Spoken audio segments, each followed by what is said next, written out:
Okay, good morning, good afternoon, good evening. Welcome to BWTM Sports Gaming. Let's get straight into things. So, last time I spoke to you all was John Ryder versus Canelo, I believe. So, my thoughts in the pre-fight, I said that, listen, Father Time waits for nobody. And even Canelo's had all those big fights. Eventually, Father's been fighting since 16 years old.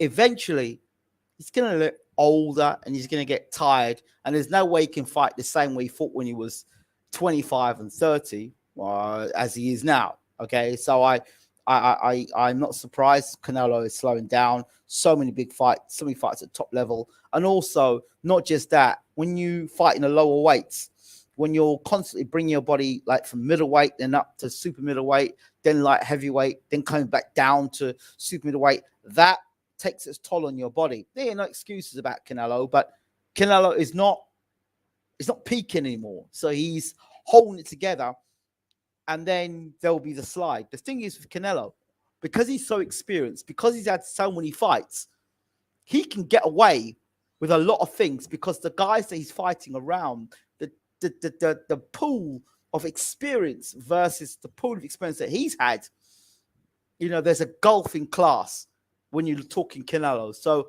a lot of things he can do. He can slip, he can slide, he duck if he's hurt. He knows how to get through it. He knows how to get through a difficult patch. He knows how to pace himself because he's in there with guys who are inexperienced in comparison to him. You look at all the guys that Canelo matches up with, even David Benavidez. I keep telling people Benavidez cannot beat Canelo, right?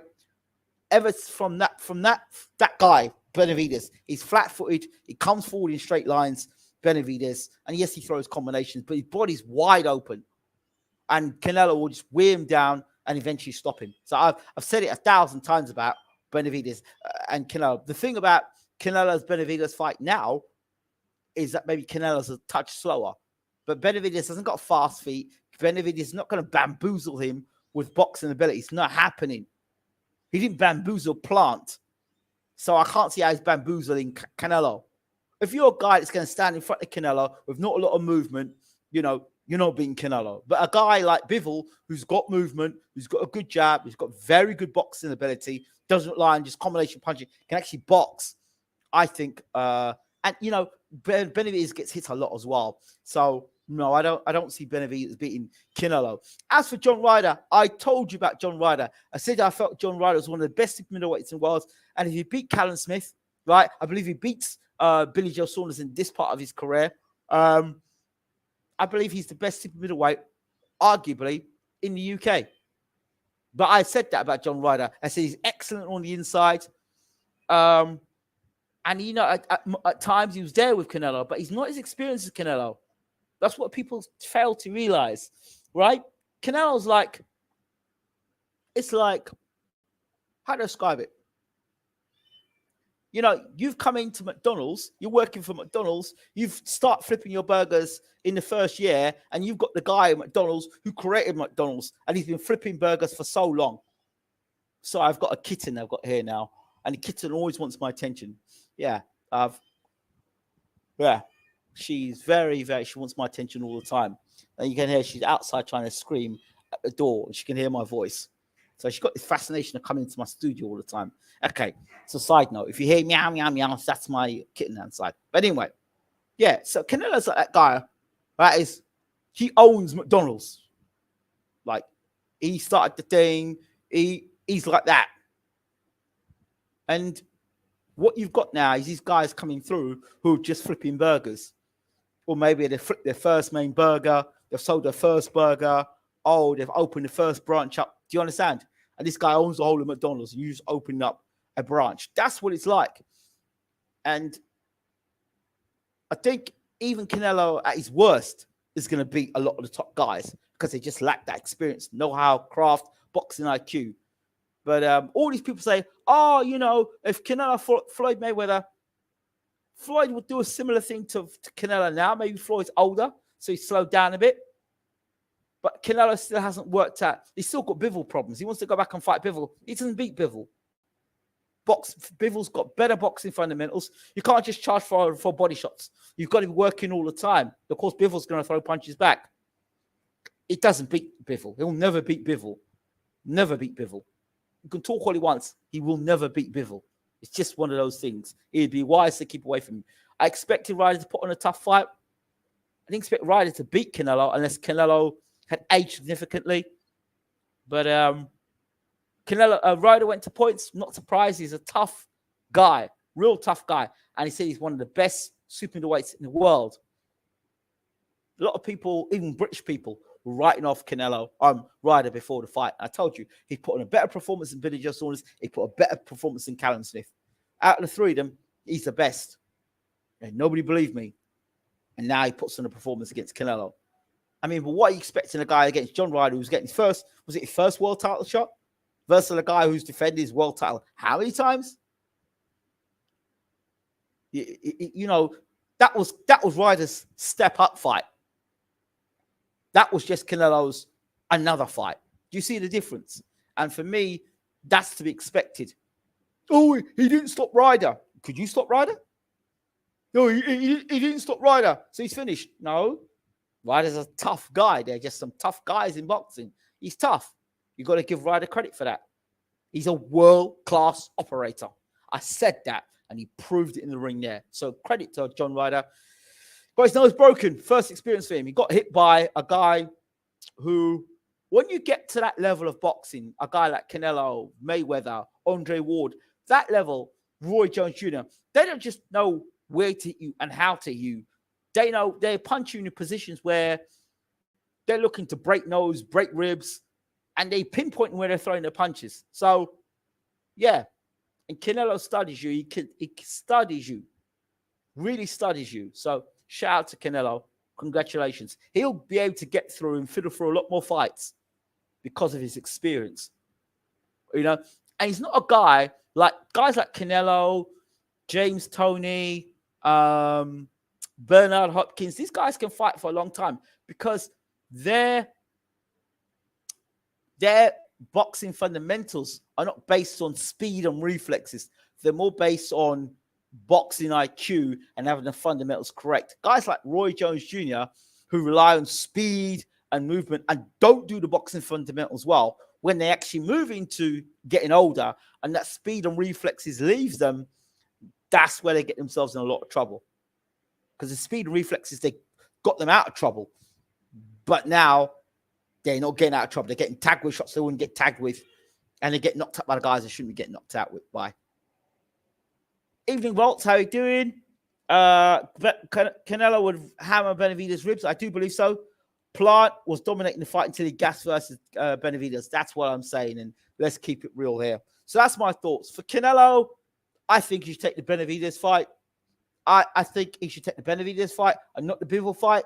People will say, all right, you didn't take the Bivol fight. I'll take the Benavidez fight and beat up Benavidez. Just shut. To me, he doesn't prove any fight in Benavidez. He doesn't prove anything beating Charlo. I love Charlo. Jamal Charlo. He's going for a lot of personal issues with his family and I believe his wife. So that's what I understand. He's going for a real difficult time there. And I wish Jamal Charlo all the best. It's never easy going through a personal life, having personal problems at home, and you're still having to deal with a professional life as well. So shout out to WBC for understanding what he's going through at this minute in time. It's not easy. I can tell you that. So there's that. Yeah, I'd like to see Canelo fight Benavidez. Bivol. And you know what? I'd like to see a Spence fight. I'd like to see Canelo fight Spence. I'd like to see that fight. Don't ask me why. Weird fascination, but I'd like to see that fight. Not because I want to see Errol Spence get flattered. No. I want to see how Spence does in that division. So I don't know how that fight would probably catch weight fight. You know, I'd like to see Errol first take a fight or two, maybe in that weight division first, around that weight division. What weight would he come in at? Middles. You know, Canelo's going to blow up to almost like heavyweight. But I'd like to see the fight. Just see, like, his skill set versus Canelo. The thing about Spence, what my concern would be with that fight is that he is what I would call a weight bully, a guy who's physically strong. Can he use those same things against Canelo, who's physically strong within his weight category and higher up? When Canelo starts the march Spence down, when he starts to march a guy like Canelo down, Charlo down, who is a middleweight, career middleweight, if he goes up to super middleweight, will Canelo's physical strength and naturally being at a weight for a long time operating, will that be a question mark for those guys? Yeah, it's like sparring against guys in a higher weight division, but actually fighting a man that's looking to take your head off, and is surgically a master. Those things there are serious question marks. So as much as I'd love to see those fights, I don't think Benavidez has much of a chance. His hand speed may cause some problems, but once then body shots start landing into Benavidez' rib cage, he might not want to be throwing 4 or 5 punches. He might want to keep Canelo out of the jab. When you start getting it with body shots, your whole mentality changes. Remember, that's Plant hitting him. When Canelo hits him, he's looking to break them ribs. Your whole mentality changes. You're not standing throwing 4 or 5 punches like that because you need, damn, I get with body shots.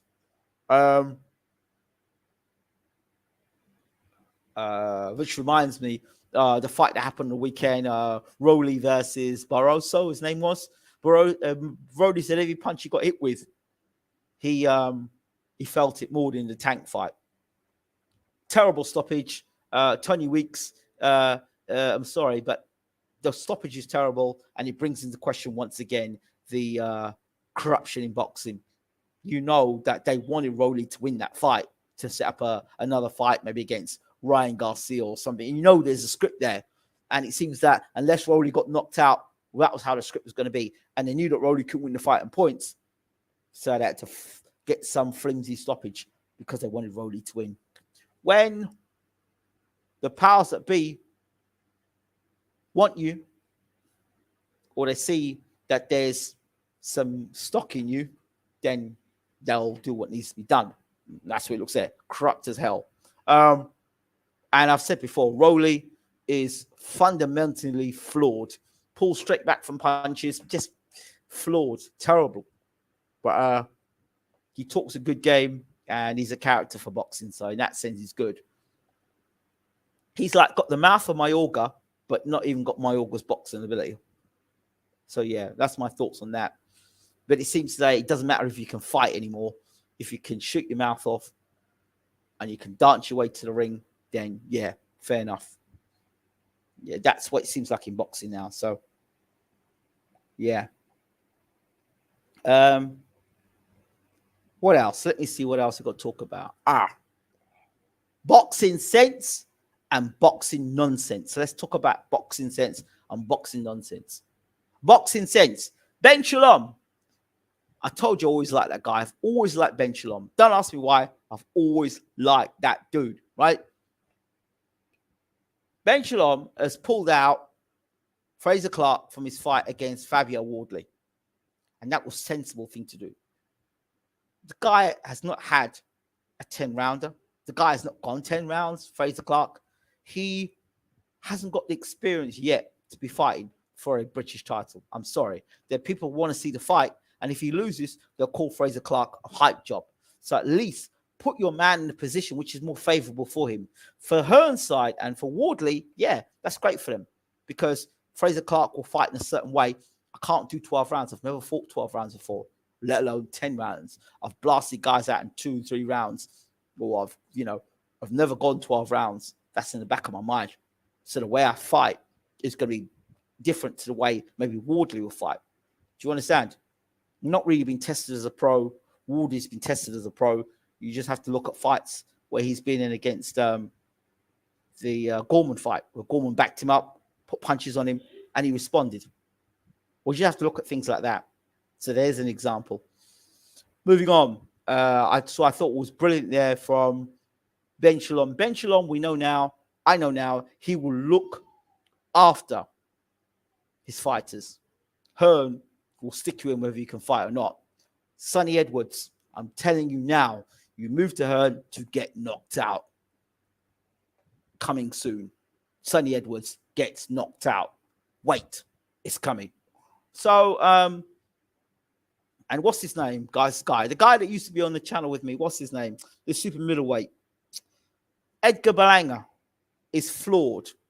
I love the brother. He's flawed. He needs to really focus on his boxing skills and fundamentals.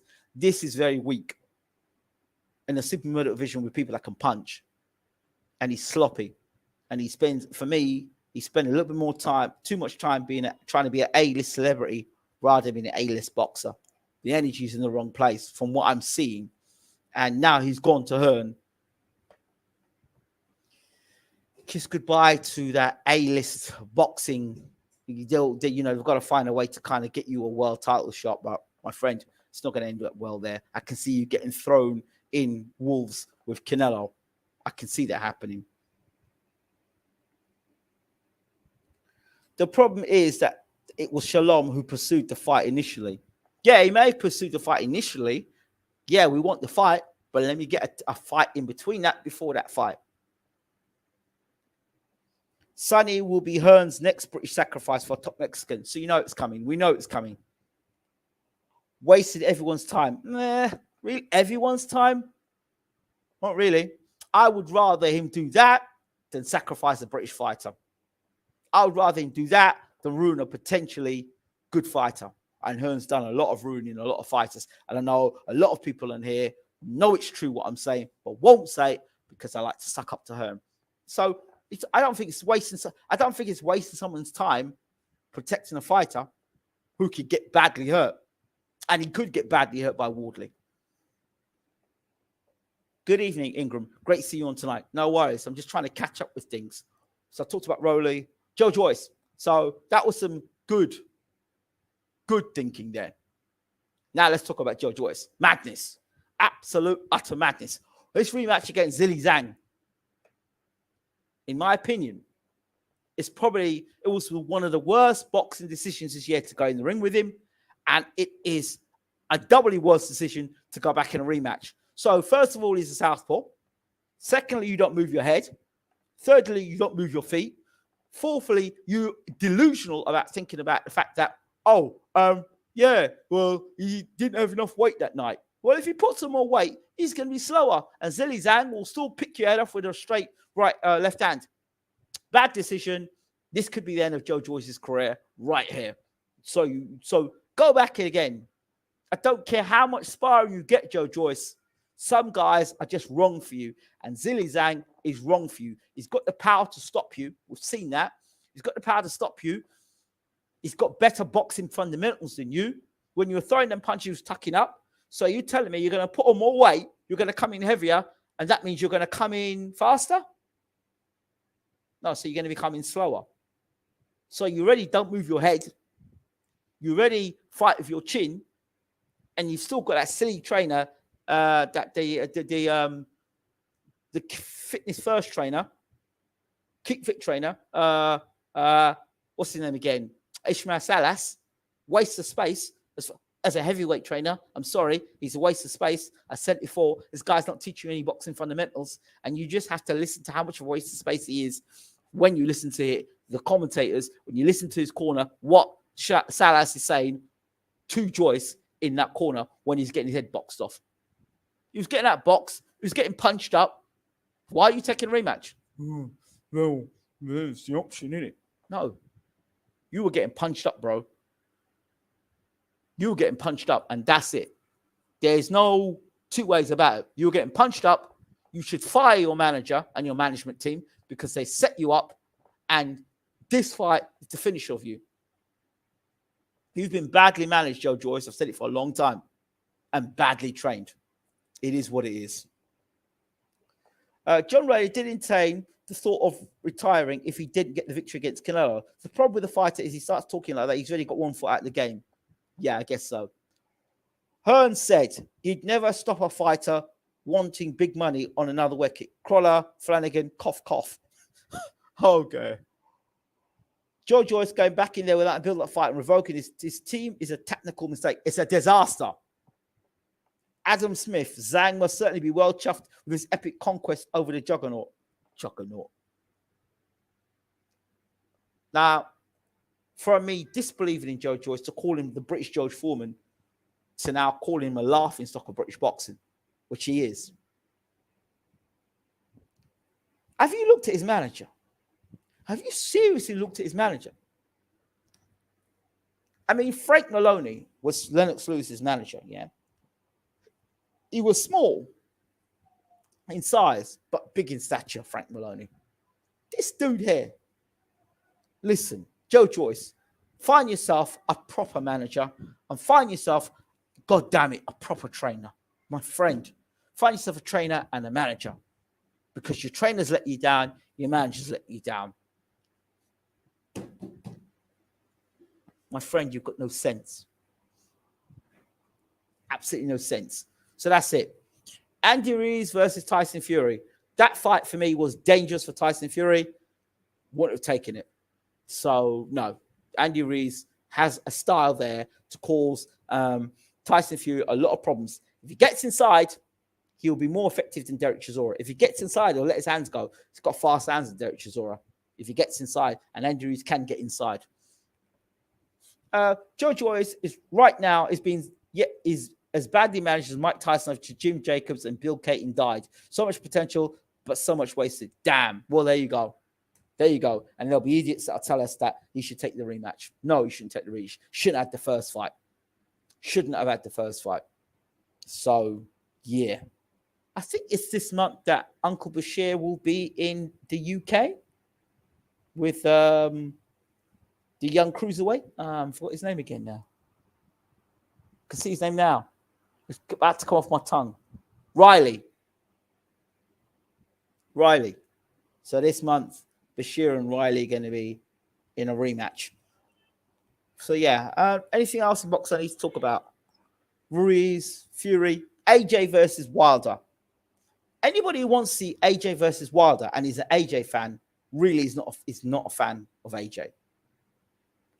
I've said this on national television in Africa, and I'll say it again. If my man is going to bed at nighttime and he has sleepless nights and he's wearing a ring on his finger to help him sleep at night, what the hell is he going to be thinking when he fights Deontay Wilder? It's a bad fight, a bad matchup. And he will be petrified before he gets in the ring with Wilder. Let me tell you that now. He'll be petrified before he gets in the ring with Wilder. Wilder will finish him before he gets in the ring. If you want to see Anthony Joshua fight again, why do you want him to fight Wilder? The only way I see Joshua beating Wilder is if he can, for him, jab to the chest and push Wilder back, get Wilder onto his back foot and come with a double jab and follow through the right hand and left hook combination. But has he got the science to do that? And is he improving? No, I think Anthony Joshua is in the fast decline, in my opinion. I could be wrong. And there's nothing I think Derek James could do to help him. That's what I think. I think Joe Joyce should spend the next year or two fighting 2 or 3 top 30, 40 guys that push hard for that world title. The form of AJ being the best shot of beating Wilder. This form of AJ probably has the best shot of beating Wilder, but he has the most danger of being stopped early by Mr. Bomb Squad. Listen, if Wilder comes out like he did against Stavern or against Brazil, good night. First round. They're using Wilder's name. No doubt White rematch will be next. Well, White did rock Joshua in the first fight. Got him a left hook. Catch and shoot. I don't know if that's a fight anybody wants to see. I heard if you want to see all of Wilder's teeth in a smile, show him a fight contract signed by AJ. Talk about sharp teeth. I heard a rumor going around that Derek Chisora was planning to fight Dave Allen on a pay-per-view card. Dave Allen. I heard another story. Listen, Derek Chisora, I saw him the other day with Marius Breedis. Marius Breedis is a guy. Remember a guy I said a while ago? I said if I was going to manage anybody in boxing from the cruiserweight division and take him to the heavyweight championship of the world outside of Alexander Usyk, it would be Marius Breedis. I don't know how Marius has been of late, but Derek Chisora, my friend, keep away from Marius Breedis. He will end you. Keep away from Marius Breedis. He will end you. Marius Breedis is no joke. You might think he's a joke. He's no joke. Jack can punch. And he laid out Manuel Shah. And Derek Chisora has lost 12 or 13 fights. When Derek Chisora's talking, I love Derek Chisora. But when he's talking, you listen to him, you sound like he's like undefeated, undisputed fighter. That's great promotion. But keep away from Breeders. Keep away from Breeders. That guy, keep away from that brother. Keep away from Breeders. Derek, keep away from Breeders. Guys don't know what you're dealing with Breeders. You really don't know what you're dealing with Breeders. He is a serious hombre. If his head's in the game and he's training okay, and he's right, he's not just about the money. Breeders is a serious hombre. He's a serious hombre. He's not a joke, Breeders. Not a joke. Let's go look at Breeders when he fought Manuel Shah. That's a few years ago, but go back and watch that. That was Manuel Shah being trained by Lennox Lewis. Go and look at that fight. I think it was back-to-back knockouts. I think Shah got knocked out and Price got knocked out. And I think Lewis was around Price briefly, but he was with Shah for sure. And he got knocked out by Breeders. I see Jared Anderson as the future heavyweight division. We'd love to see him and Frank Sanchez mix it up at some point. Jared Anderson, the future of the heavyweight division. That's, for me, he looks like the future of the heavyweight division. I don't know, because Jared Anderson, for me, if you punch when Jared Anderson's punching, we'll see. Jared Anderson and Fabio Wardley have similar mindsets. If you watch Fabio Wardley, you watch Jared Anderson. If you hit them on the chin, they come to life. Both of them. Guys like that. But I'm not totally convinced about Jared Anderson. I just feel I need to see him in a fight with somebody who's either equally skilled, who has explosive power, who takes a good shot and wants to fight. Once I see Jared Anderson with somebody like that, then we'll talk about the future heavyweight division. But at the moment, I'm seeing him knocking out guys that he should be knocking over. That's it. I'm not seeing anything more than that. So I hesitate to see if he's the future of the heavyweight division. Good prospect. I'll leave it there for now. Let's lose. I train my shot because I'm the pugil specialist. I train my art, and I can't no one test this man. Big up Lennox, calm down. So yeah, I just want to leave my thoughts on that. Anything else I want to talk about? Let me think. KSI and the elbow. Joe Fournier was never going to win that fight. Never going to win that fight ever. Tommy Fury fighting with another. Tommy Fury's found his spot now. He's found his spot. I don't think after fighting in Misfits can you be taken seriously to fight for the Cruiserweight Championship of the world. Anyone who thinks that Tommy Fury is seriously going to fight for the Cruiserweight Championship of the world. Tommy Fury versus Richard Riakporhe. Who Richard Riakporhe, I think Richard Riakporhe is the best cruiserweight in the world. I think. I wait to be proven wrong. Sokolowski for Gerard. He's upset many prospects over the years, but he's taken a lot of punches as well. I don't know. Sokolowski may just come to survive. Katie Taylor versus Shanton Camera is around the corner, along with Shields versus Gabriel and Marshall versus the Diva. Great things on the cards, Ingram. Yeah, I don't usually want to see Katie Taylor win, to be honest, because I think that she's lost fights, in my opinion. But I'd like to see her beat Chantel Cameron. Yeah, but I don't know if she will, because Katie Taylor, for me, is a girl that's been in a lot of fights, and those fights have got to start to show wear and tear. You can't keep fighting like Katie Taylor, and she could have had easier fights if she'd actually had a better boxing coach. You see, so all these fights become a brawl because your boxing ability can't keep a fighter off, so every fight becomes a brawl. It becomes usually your physical strength. Next fight, so Taylor could get beat. She could age. I hope that Taylor actually wins. I do. Shields versus Gabriel's. Dangerous fight for Shields. Respect. Dangerous fight. Marshall versus the Diva. I don't see Marshall winning that fight, honest. I actually see the Diva stopping Marshall. I could be wrong. A Jagba versus Anderson. No, I don't want to see that fight. Let me think. Rice versus Anderson. Let's see Rice versus Anderson. I felt the first person fight was a loss. Exactly. I felt Serrano beat Taylor by 1 point. It was her leg touchdown in the 5th. There you go. That's what I'm saying. That's why I'm not a big Katie Taylor fan. I'm not. But I'm backing her against the Cameron fight. So maybe Cameron stops Taylor. Wouldn't be surprised. I want Taylor to win only for the selfish reason for getting Serrano versus Taylor too. Yeah, I'll go with that. I want to see. I love Serrano.